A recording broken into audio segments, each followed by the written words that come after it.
पुण्यातील भाजपचे पदाधिकारी असलेल्या प्रमोद कोंढरे यांच्या विरोधात एका महिला पोलीस निरीक्षकाचा विनयभंग केल्याप्रकरणी गुन्हा दाखल करण्यात आला।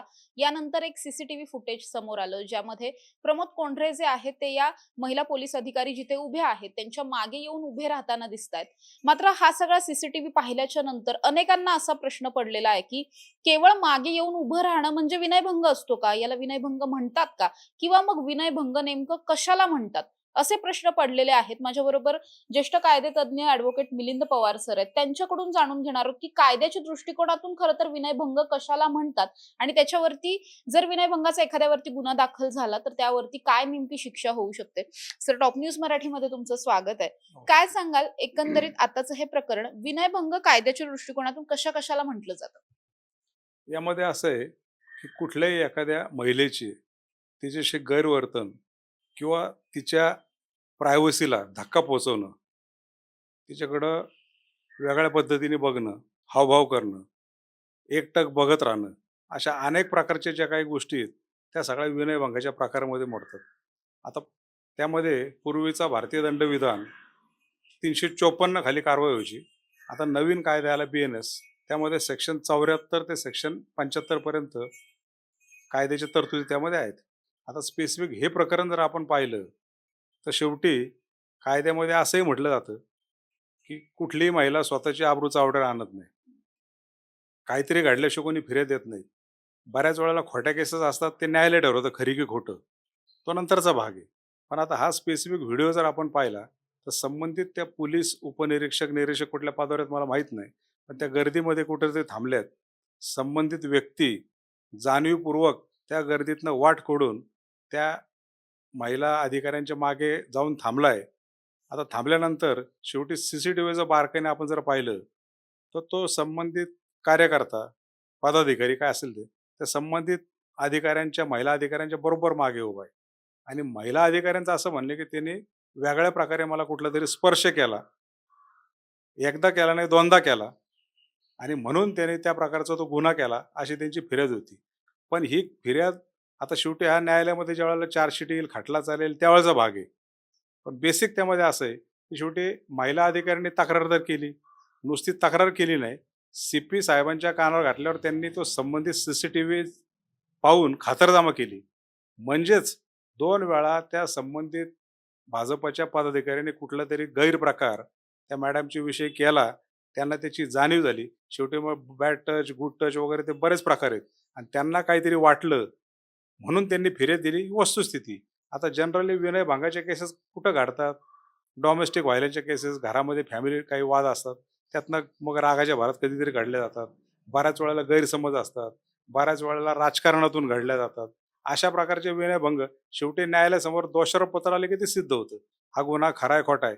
पण आता सकृतदर्शनी ज्या वेळेला महिला अधिकारी आक्षेप घेतात, शेवटी महिला अधिकाऱ्यांनी ते भाजपचे कोण कार्यकर्ते आहेत त्यांचं आणि त्यांचं काही घरचं वाद नव्हतं, पण त्यांचं आपण म्हणतो ना शेतीचं भांडण नव्हतं, काहीतरी घडलं असेल आणि शेवटी एक अधिकारी लेवलची ज्यांना कायद्याचं पूर्ण नॉलेज आहे एखाद्या कुठल्याही व्यक्तीविरुद्ध खोटी कंप्लेंट देऊ शकत नाही, असं एक मला वकील म्हणून मला वाटतं। सर, असंच काहीसं एक प्रकरण आधी सुद्धा भाजपच्याच पदाधिकाऱ्यांच्या बाबतीत घडलं। ते म्हणजे ओंकार कदम नावाचे एक पदाधिकारी आहेत। ते वारंवार महानगरपालिकेतल्या एका वैद्यकीय विभागात काम करणाऱ्या अधिकारी महिलेशी जाऊन जाब विचारायचे, त्यांना काही प्रश्न विचारायचे, काही कागदपत्र मागायचे माहिती अधिकाराच्या खाली। आणि या संदर्भात आपण जर पाहिलं तर आता महिला आयोगामध्ये तक्रार दाखल झाली, त्यानंतर विनयभंगाचा गुन्हाही दाखल झाला। त्याही वेळेस लोकांना असंच वाटत होतं की केवळ एखाद्याच्या केबिनमध्ये जातोय आपण आणि काहीतरी बोलतोय किंवा जाब विचारतोय, याचा अर्थ विनयभंग होतो का, असं खूप जणांना वाटतं। नाही नाही, विनयभंग म्हणजे कसं आहे, शेवटी हा गुन्हा जसा भ्रष्टाचाराचा गुन्हा असतो तसाच विनयभंगाचा असतो की हा विनयभंगाचा गुन्हा प्रत्येकाच्या मनात दडलेला असतो। आता माझ्या मनात काय चाललंय समोरच्या व्यक्तीला कळत नाही, आणि पण ज्या व्यक्तीकडे तो बघतोय, समजा एखाद्या महिलेकडं एखादा पुरुष कुठल्या नजरेने बघतोय, कुठला हावभाव करतोय, कुठल्या वस्तू दाखवतोय, कुठलं गेस्चर करतोय, या सगळ्या त्याच्या वर्तनावरून संबंधित महिलेला कळत असतं की याचा बोलण्याचा रोग काय।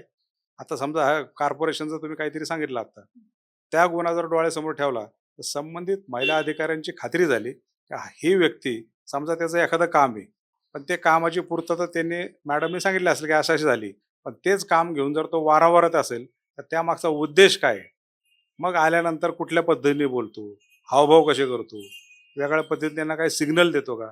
निश्चित प्रमाणामध्ये त्या संबंधित अधिकाऱ्यांच्या लक्षात आला असेल, म्हणूनच तो एक गुन्हा झाला. पण आता एकंदरीत ही सगळी परिस्थिती पाहिली तर भाजपचेच कार्यकर्ते असं करतायत, घडतायत. आणि शेवटी आपण अनेक वेळा पाहिलेलं आहे, सामाजिक परिस्थिती कुठं चालली. आज गृहमंत्रालयाच्या वतीने ओरड चाललेली असते, गुन्हेगारी थांबत नाही, कंट्रोल राहिलेलं नाही. आणि जर भाजपचेच काही मंत्री लेवलचे लोक असतील, पदाधिकारी असतील, आमचा बाप वर बसलाय, तुम्ही काही करा, असे जर तुम्ही म्हणजे चिथवणी देणारे वक्तव्य करत असताल, तर खालच्या सामान्यकर्त्याला त्याचं बळ मिळतं. आणि त्या त्या प्रमाणात आता शेवटी मागाशी तुम्ही जो काही ते पोलीस अधिकाऱ्यांचं सांगितलं, तर संबंधित अधिकाऱ्याच्या विरोधात हा सेकंड ऑफेन्स आहे, दुसरा गुन्हा आहे. म्हणजे त्याच्या मनात काय आहे? तर त्याला म्हणतात मूडस. एखाद्या गुन्हेगाराची ती मानसिकता ठरलेली असते आणि त्या मानसिकतेकडून त्याच्याकडून आणि मिळालेल्या पोलिसांकडनं शेवटी ती एक अशी गुरमी तयार होती की आपलं कोण वाकडं करणार आहे. मंत्री जर म्हणत असेल आपला बापच वर बसलाय, आपलं कोण वाकडं करणार आहे, त्या भावनेतून अशा प्रकारचे गुन्हे करायला सरसावतात आणि त्या प्रकारचे गुन्हे घडतात. आणि म्हणून ह्या स्टेजला मी काय त्या पोलीस अधिकाऱ्यांची बाजू घेतोय किंवा त्या आरोपीच्या विरुद्ध बोलतो असं नाही. पण एखादी सुशिक्षित महिला अधिकारी की ज्यांना कायद्याचं पूर्ण नॉलेज आहे, ज्यांचं कुठल्याही प्रकारचा त्यांचा वाद नाही, भांडण नाही, जर संबंधित महिला स्पेसिफिक विनयभंग केला किंवा त्यांनी विचित्र प्रकारे मला टच केला, हावभाव केला, किंवा ते आता शेवटी कॅमेऱ्यात दिसणार नाही, पण समजा कानाजवळ जाऊन काही बडबडला असेल किंवा वेगळ्या पद्धतीने मागच्या बाजूने टच केला असेल तर कॅमेऱ्यात दिसणार नाही. आणि ते घडल्याशिवाय बट नॅचरली कशाला कोणाशी फिर्याद दिली. आणि म्हणून त्यांनी दिलेली फिर्याद, ही फिर्याद ही बरोबर असणार आहे, सकृतदर्शनी सांगतोय. आता तपासाचा भाग आहे. सीपी साहेबांनी सुद्धा पूर्ण त्याची खातरजमा केली आणि मगच तो गुन्हा दाखल झालाय, असं मला एक वकील म्हणून मला वाटतं.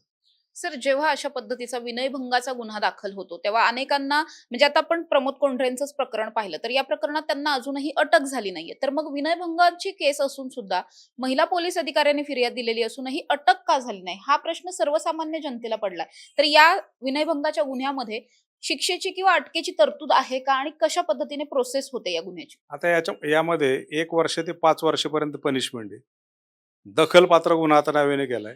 2,000-3,000 पर्यंत त्यामध्ये दंड आहे. आता राहिला प्रश्न अटकेचा. ट्रायबल बाय मॅजिस्ट्रेट आहे, म्हणजे प्रथम वर्ग न्याय दंडाधिकारी आरोपीला अटक केली तर तिथं जामीनही त्याला मिळतो. अशा प्रकारच्या तरतुदीत. पण अटक करायची की नाही, पूर्ण सगळा अधिकार हा पोलिसांचा आहे. गुन्हा दाखल झाल्यानंतर तात्काळ त्या आरोपीला अटक नसेल तर सरकार दप्तरी त्याला पोलिसांच्या दृष्टीने त्याला फरार म्हणून जाहीर करावं लागतं. पण शेवटी मी आत्ताच असं बोललो की आमचा बापच वर बसलाय, म्हणजे वरून जर प्रेशर असेल, आपलेच कार्यकर्ते, चूक झाली की नाही माहीत नाही, पण त्यांना वाचवायचं असेल आणि त्या पद्धतीचं जर प्रेशर राजकारणाकडून, शेवटी राजकारण्याकडूनच पोलीस खात्यावर बऱ्याच वेळेला दबाव येतो, ही वस्तुस्थिती आम्ही तर त्यामध्ये रोज बघतो. आणि त्यामुळे ही गुन्हेगारी फोफावत चालली, कार्यकर्त्यांचं मनोबल वाढतं, कुठल्याही प्रकारचे गुन्हे करायला, काही गैरप्रकार करायला मागे पुढे बघत नाहीत. त्याला कारणीभूत एकच की पोलिसांवर असलेलं प्रेशर, पोलिसांचे हात मोकळे सोडा. दुसरा, ह्या कोंढरेंच्या जागी कोणी आरोपी असता तात्काळ अटक करून त्याला कोर्टापुढे नेला असता, काय व्हायचं ते होऊन गेलं असतं. पण राजकीय पार्श्वभूमी असलेले जर गुन्हेगार किंवा एखादा आरोपी असेल तर त्याला वेगळ्या पद्धतीची ट्रीटमेंट मिळते, हा नेहमीचा अनुभव आहे. आता शेवटी महिला अधिकाऱ्यांनी जर विनयभंगाची तक्रार दिली असेल तर तात्काळ जर आरोपीला अटक केली, कारवाई केली, तर महिलांच्या दृष्टीने एक वेगळ्या प्रकारचा मेसेज जाऊ शकतो. नाहीतर मेसेज काय जाईल की जर पोलीस महिलाच जर सुरक्षित नाहीत तर सामान्य मुली, सामान्य घरातल्या महिलांनी काय विचार करायचा, हा एक मोठा प्रश्न मला एक वकील म्हणून मला वाटतं. सर, नक्कीच. जसं तुम्ही म्हटलात तसं या प्रकरणामध्ये जर पाहिलं तर 3 दिवस होऊन गेलेत गुन्हा दाखल होऊन. मात्र एक नोटीस दिल्याचं कुठेतरी म्हटलं जात आहे, की नोटीस दिली आहे त्यांना, समज दिली आहे आणि ताब्यात घेतलेलं होतं फक्त. मात्र अटकेची कारवाई झाली नाही. त्यामुळे अनेक सर्वसामान्य महिलांमध्ये जसं तुम्ही म्हटलात तसं असंतोषाचं वातावरण आहे, चीड आहे, की केवळ नोटीस देऊन का सोडलं? आणि असंही सांगितलं जात आहे, की काहीच वरिष्ठांकडून, अर्थात हा सगळा राजकीय विषय नाहीये, आपण कायद्याच्या दृष्टिकोनातून बोलतोय. मात्र तरी सुद्धा काही वरिष्ठांकडून असंही सांगण्यात आलं होतं, राजकीय लोकांकडून, की अटक नाही केली तर चालेल का? असं या ज्या फिर्यादी महिला आहेत त्यांना सुद्धा असं विचारण्यात आलं होतं, की चालेल का तुम्हाला जर त्यांना अटक नाही केली तर? याकडे कसं पाहताय? नोटीस देऊन सोडणं हे कितपत योग्य आहे याप्रकरणी? याचा अर्थ असा आहे की आता शेवटी भारतीय जनता पक्षाचं सरकार आहे. ते 3 पक्ष कुठले एकत्र आहेत. सरकार त्यांचं आहे. गृहमंत्रीपद त्यांच्याकडेच आहे. आणि अशा परिस्थितीमध्ये भाजपच्या एखाद्या कार्यकर्त्याला अटक केली तर समाजामध्ये वेगळ्या प्रकारचा मेसेज जाऊ शकतो.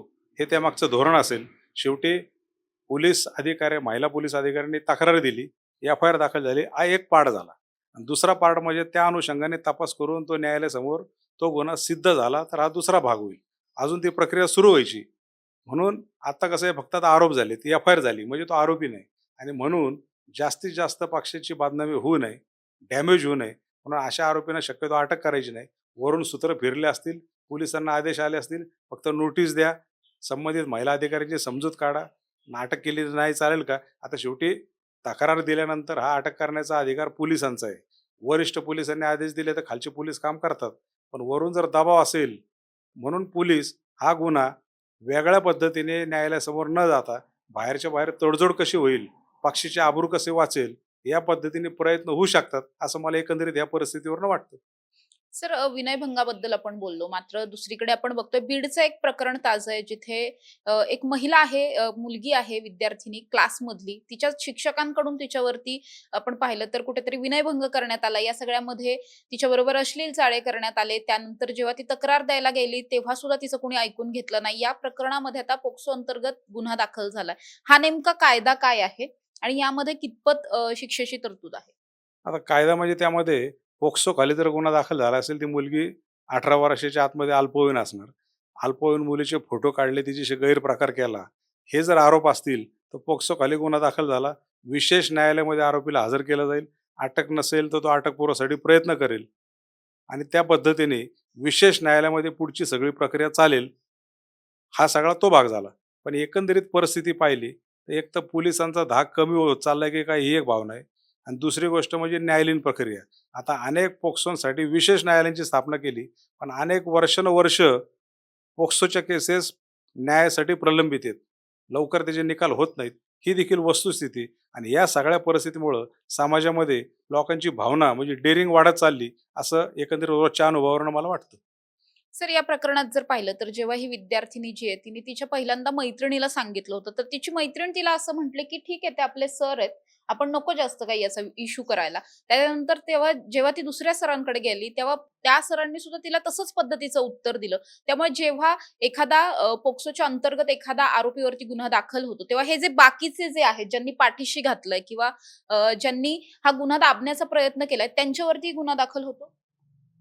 पोक्सोमध्ये एवढी तरतूद आहे, समजा एखाद्या शाळेमधील विद्यार्थिनी असेल आणि तिने संबंधित घाबरत घाबरत का होईना संबंधित टीचरला पहिल्यांदा सांगितलं, पण टीचरने पुढं स्टाफला, मुख्याध्यापकाला सांगितलं नाही आणि तो गुन्हा जर दाबून ठेवण्याचा प्रयत्न केला, तर त्या मुलीने जिथं जिथं तक्रार केली, संस्थेमध्ये कोण कोण कर्मचारी कनेक्टेड आहेत, सगळ्यांवर कारवाई होती. संस्थाच्या संस्था आरोपी झालेल्या सुद्धा केसेस आहेत. त्यामुळे तिने जर कुठल्या टीचरला सांगितलं असेल, टीचरने स्टँड घेतला असेल, जाऊ दे आपले शिक्षक आहेत कशाला वाढवायचं, तर शिक्षक पण दोषी आहेत, त्यांच्यावर कायदेशीर कारवाई होईल, असं रोजच्या अनुभवावरून मी सांगतो. नक्कीच धन्यवाद सर, तुम्ही दिलेल्या माहितीबद्दल. आपण बघतोय की विनयभंग म्हणजे काय, हा प्रश्न अनेकांना पडलेला होता. विनयभंग केवळ बाजूला येऊन उभं राहणं, मागे उभं राहणं म्हणजे विनयभंग होतो का? किंवा एखाद्या महिलेशी फक्त बोललो, जाब विचारला, वाद झाले तरी विनयभंग होतो का? असे अनेक प्रश्न होते. या सगळ्या प्रश्नांची उत्तरं आपल्याला सरांकडून मिळालेली आहेत. या सगळ्या प्रकरणामध्ये प्रमोद कोंढरे यांना अजूनही अटक झालेली नाहीये. त्यांना अटक का होत नाही? राजकीय दबाव आहे की मग पोलिसांच्याच वरिष्ठांचा दबाव आहे? दबाव नेमकं कोण टाकतंय, हा एक खूप मोठा प्रश्न आहे. आणि जर या प्रकरणात प्रमोद कोंढरे यांना अटक झाली नाही तर सर्वसामान्य महिलांनी कुठे जायचं, कुणाकडे पाहायचं? आणि त्यांना जो काही मेसेज यामुळे जातोय की केवळ राजकीय पक्षाचा पदाधिकारी आहे म्हणून त्यांना अटक होत नाही, असंही म्हटलं जातं. या प्रकरणात अर्थातच जो काही एक सीसीटीव्ही व्हायरल झाला, ज्यामुळे असे प्रश्न उपस्थित होत आहेत की केवळ मागे उभे राहिलं म्हणजे काय विनयभंग नाहीये, काहीच केलं नाहीये, स्पर्शच केला नाहीये, असं जे कोणी म्हणतायत, त्यांच्या माहितीसाठी पोलिसांकडून काही अशी माहिती समोर येते की या प्रकरणातले आणखी 2 सीसीटीव्ही आहेत जे अजून समोर आलेले नाहीयेत. त्या सीसीटीव्ही मध्ये हा जो प्रमोद कोंढरे जे आहेत ते नेमकं काय करतायत हे दिसून येतंय. अर्थात ते सीसीटीव्ही समोर आले नाहीत याचा अर्थ विनयभंग केलाच नाही असा होत नाही. ज्या अर्थी या महिला पोलिसांनी तक्रार दिली आहे त्या अर्थी त्यांना स्वतःच्या मनात त्यांना लज्जा उत्पन्न होण्यासारखं कुठलं तरी वर्तन त्या ठिकाणी घडलं होतं, हे खरं आहे. त्यामुळे या प्रकरणामध्ये आता प्रमोद कोंढरे यांना नेमकं शासन होणार का हे पाहणं महत्त्वाचं असणार आहे. कॅमेरा पर्सन निलेश सह समृद्धी जाधव, टॉप न्यूज मराठी, पुणे. घ्या परदेशात भरारी, तेही सर्वसामान्यांना परवडणारी. 1 रुपया भरा आणि थायलंड मध्ये फिरा. सचिन इंटरनॅशनल घेऊन आले आहेत जगातली सर्वात स्वस्त परदेश टूर. पूर्ण 5 दिवसांचं पॅकेज आता फक्त 32,999 रुपयांमध्ये. पॅकेजमध्ये विमान प्रवास, हॉटेल, ब्रेकफास्ट, ट्रान्सपोर्ट आणि प्रेक्षणीय स्थळे. सचिन इंटरनॅशनल 18 वर्षांपासून पर्यटन क्षेत्रातील एक विश्वसनीय नाव. सचिन इंटरनॅशनल सोबत मनसोक्त फिरा. संपर्क 7767989898.